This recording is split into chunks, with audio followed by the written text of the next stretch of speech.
Yerli Sanchez. The choice question number 1.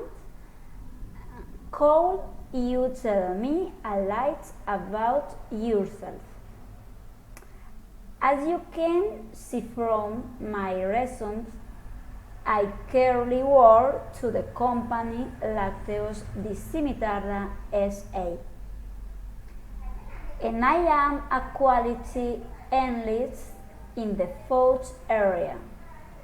The reason why I have applied for this offer is that I would like to continue growing professionally, and in my company there is currently no such possibility. On the other hand, the description of the offer especially got my attention given my previous knowledge.